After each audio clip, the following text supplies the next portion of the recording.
What's up, fight fans? Welcome back to the MMA Savvy podcast. It's your favorite host, Ari Weiss, alongside combat sport expert, Big Rich Fulgoni. And today we'll be discussing UFC 323, Dvalishvili versus Yan 2 that went down Saturday night in Vegas. Then we'll deep dive the Flyweight and Bantamweight divisions and analyze what's next for Van and Yan. In standard Savvy fashion, we'll go through the card, break down all the big fights, and analyze what's next for the winning fighters. So with that, let's go straight to the card and get rolling.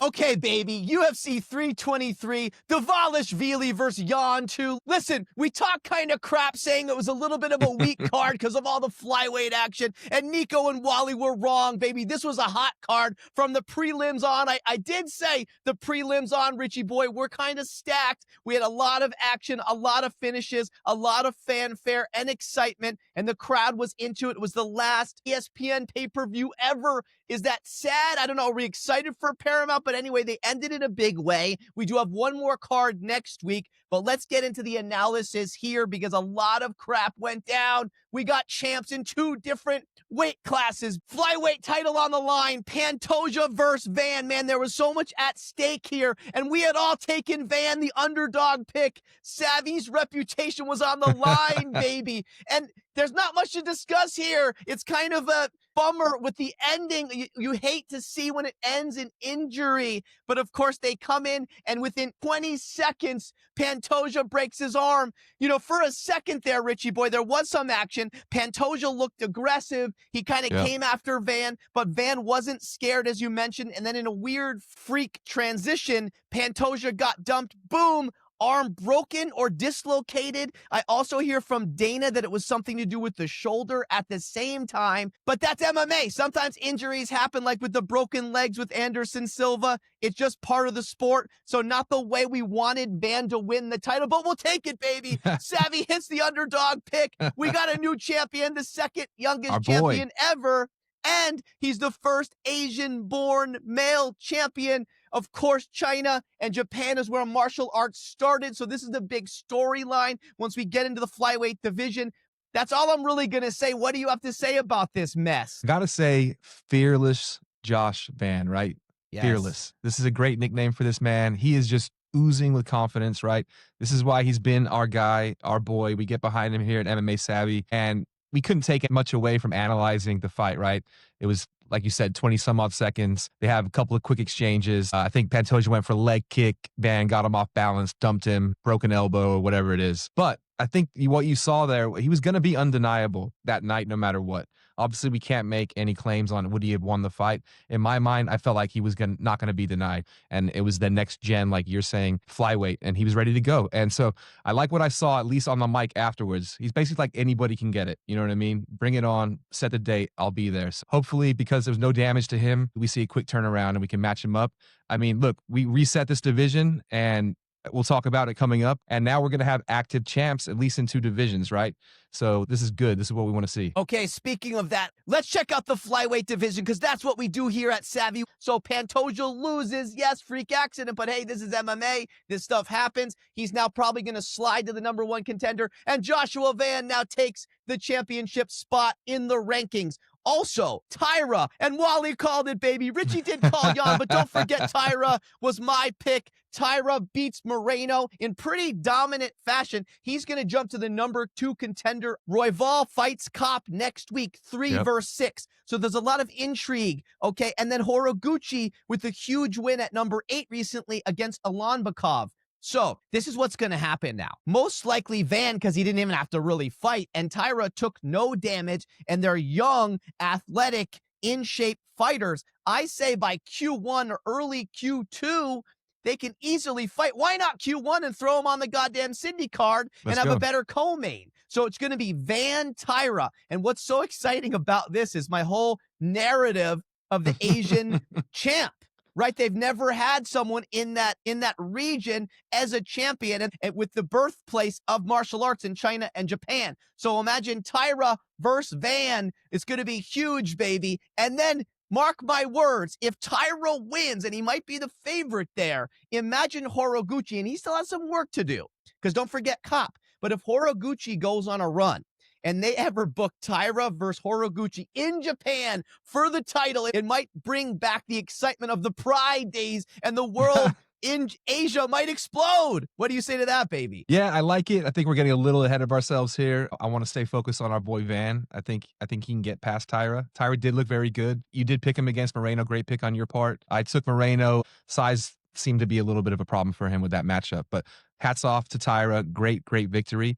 I think we still got to remember that you got Albazi sitting there, right? With no matchup. Yes. So what do you do with him? You know, but Kopp, I'm really excited to see what's going to happen with that matchup with Royval. Bottom line is, man, we reset the division here. We got movement. We're going to see fresh matchups. I gotta say, flyweight is the most exciting it's ever been now. Sad for Pantoja. It had to go this way, but we needed it, baby. Okay, let's go to the main event. Bantamweight title of the world. Merab versus Yan 2.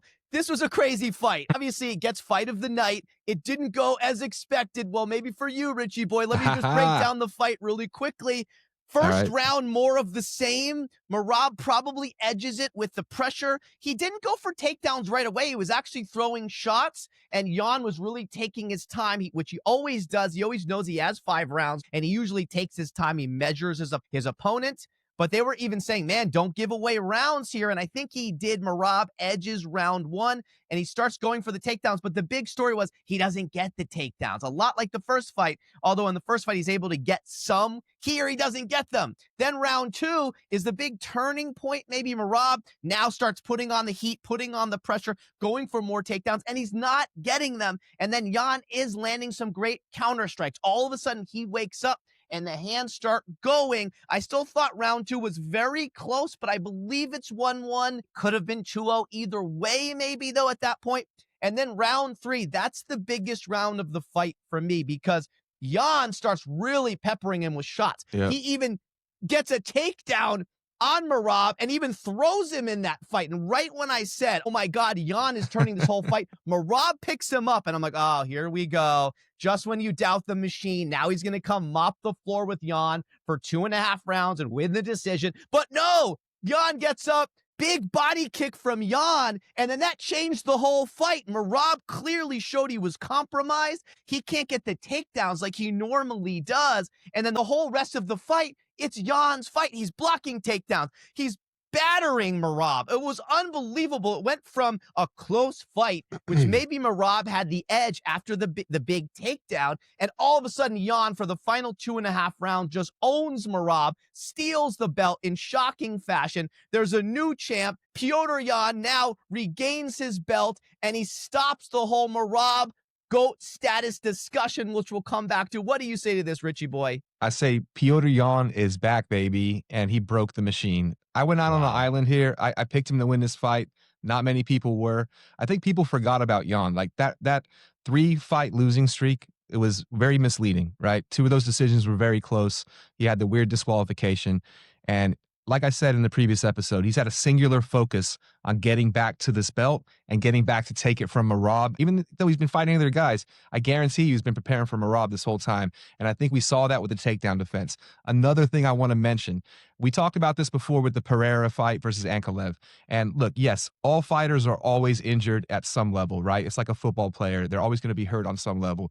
But you have to pay attention to what the data shows you, and you have to pay attention to who the fighters are.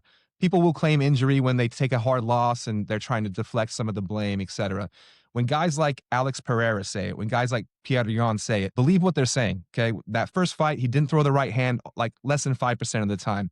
Still stuffed the majority of the takedowns. That's why I was so confident that coming into this fully healthy with a few more years under his belt to prepare, he was going to be ready. And he was methodical, but that takedown defense was everything. Those body shots, like you said, the kicks and the punches to the gut. His gas tank probably already running pretty low just by the 4th defense in the year, but then going straight to that body and depleting his gas tank even further was a great strategy. Hats off to Yan. This is super impressive, man. I don't think I've been this excited about a victory and a comeback. To be separated from the belt for almost 3 years and then come back and capture it again is very, very rare. So hats off to Petr Yan. Reset this division also. He's going to be an active champ, man. This is what I love. I'm really excited. Even though these are 2 of the flashiest divisions in the UFC, they're going to keep the action moving for us. So I'm looking forward to seeing what's next. Okay, baby, bantamweight division. Let's check it out. Another revamped, reset division. Such an exciting way to end the year. So, of course, Merab is going to fall. Petr Yan now becomes the champion. Standings will update Monday morning. And now what makes this so exciting in the bantamweight division is that we know in 7 weeks, the first Paramount numbered card on January 24th is going to be O'Malley, Yadong 2 versus 5, and then Umar, the #1 contender, is already booked against Figgy that same night. So now Petr Yan gets to sit there for the next 7 weeks, enjoy the holidays, look at who wins those fights, because it's either going to be O'Malley, which is a rematch that he wants because that was a bad decision, or Umar. So whoever performs better in more dominating fashion probably gets Yan next. I don't think that they should book a trilogy with Merab already, even though Merab is going to campaign for it. I just feel like it was kind of decisive, and we've already seen it twice now. Yes, Machine is one of, the greatest champions we've ever seen, but I just feel like let's have a different matchup and maybe save that trilogy down the line after Merab has mopped the floor with a couple other contenders. Do you like that scenario there, sir? Yeah, it's interesting. I think, like, you look at the bottom of the top 10, I think you can match up, like, Vera and Bautista. They were matched up before, and Vera had to pull out. So let that happen at the bottom. But you're right. He's probably going to sit back and relax. Then, yeah, whoever's looking the best coming out of those fights should get the matchup. I'm hoping it's O'Malley, right? I'm hoping he can handle his business because give me O'Malley in that fight, baby. I want to see Petr Yan's on a revenge tour, and he deserves his revenge against O'Malley. I thought that fight was close. He didn't look his best. I still think he eked it out. But the Yan that we saw last night, I think, poses massive problems for Sean O'Malley. Okay, that's it for this week. Thank you for listening to the MMA Savvy podcast, the world's top place for MMA content. If you love these weekly episodes, make sure to hit subscribe. And if you're a real MMA enthusiast, check out the old MMA Savvy videos on our page. You might see some UFC legends pop up, such as Nick Diaz, Ronda Rousey, and John Jones. The old channel has been revived, and we couldn't be more excited. So please subscribe, follow, comment, like, share, and blast on all of our social channels. We're blasting hard on the talk, we're heavy on the gram, and we're going crazy on the tube. That's at MMA Savvy and at Richie Boy MMA. And make sure to comment and challenge our takes if you have disagreements. We love the comments and interactions with the fans. So with that, stay savvy, fight fans.